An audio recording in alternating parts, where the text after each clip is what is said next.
takut itu rohnya itu dilemahkan. Orang yang takut itu tidak punya kekuatan.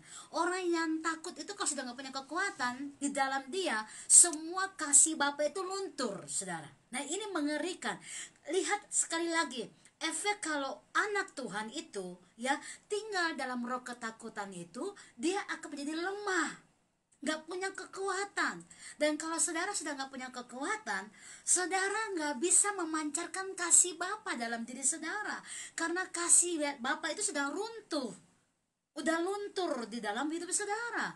Kenapa? Karena tadi saudara sudah nggak punya kekuatan, ada ketakutan yang tadi membuat saudara menjadi orang yang lemah, dan kasih Bapa mulai luntur, sehingga saudara nggak bisa memancarkan kasih Bapa kepada semua orang. Dan yang berikut, saudara nggak tertib pasti. Saudara punya jam doa jadi nggak bisa fokus, menyembah Tuhan jadi nggak fokus. Saudara coba cek, apakah doa-doa saudara ini adalah doa-doa yang sedang fokus sama Tuhan, atau berdoa dengan bibir, dengan mulut, tapi pikiran saudara sudah mulai merajalela dalam roh-roh yang menakutkan. Makanya itulah sebabnya dalam 2 Timotius 1 ayat 7 dikatakan sangat jelas bahwa Tuhan tidak berikan kita roh ketakutan, tetapi roh untuk membangkitkan. Nah, ini perlu dicek ulang-ulang.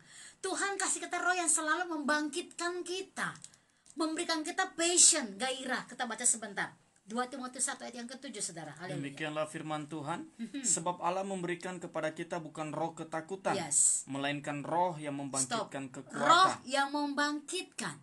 Tuhan selalu kasih kita itu passion, ada gairah, roh yang membangkitkan.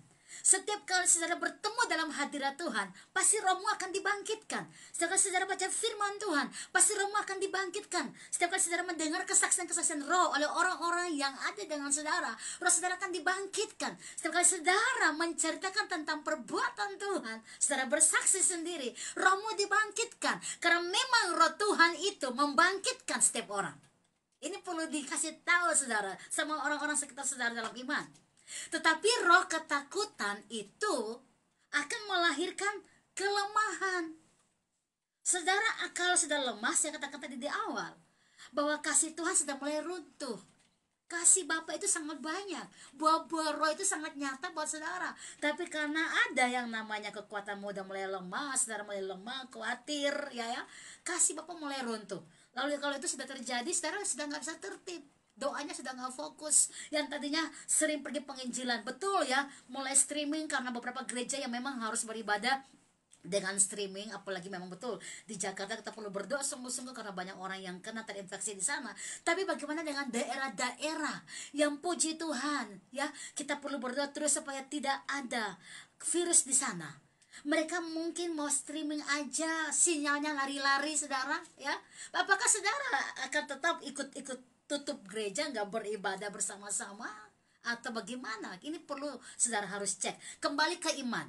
Saudara doa bersama di rumah atau doa di gereja, kembali kepada iman kita. Artinya yang saya ingin katakan adalah satu hal, tetap ikut instruksi pemerintah, tetapi rohmu harus bergerak dalam instruksi Roh Kudus, harus terbakar dalam api Allah.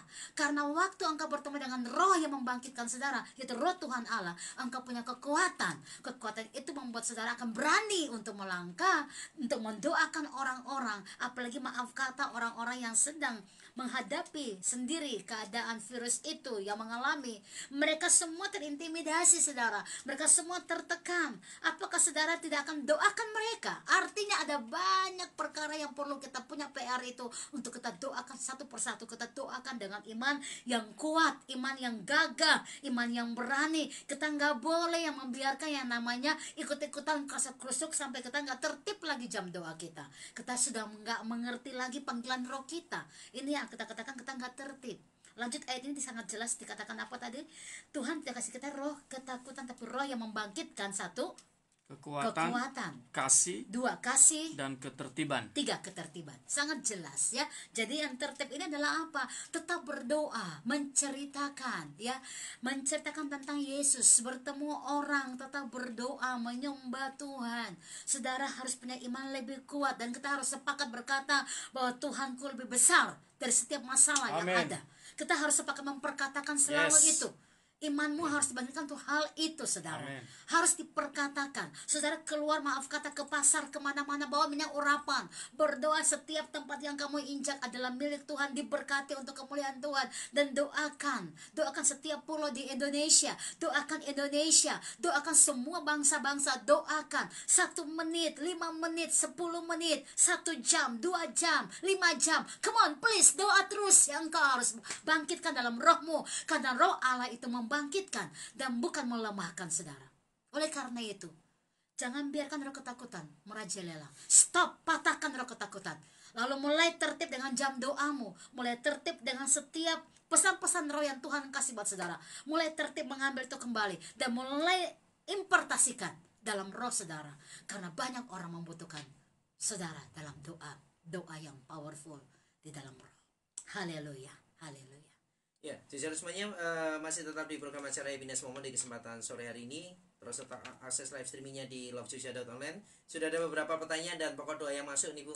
Di kesempatan sore hari ini. Nanti di segmen berikutnya kita akan berinteraktif dengan Jogja Lovers semuanya. Dan Jogja Lovers masih terbuka di line interaktifnya. Silakan sampai nanti pukul 6 sore. Silakan di 0857 24011372 di 0857 24 57 240 11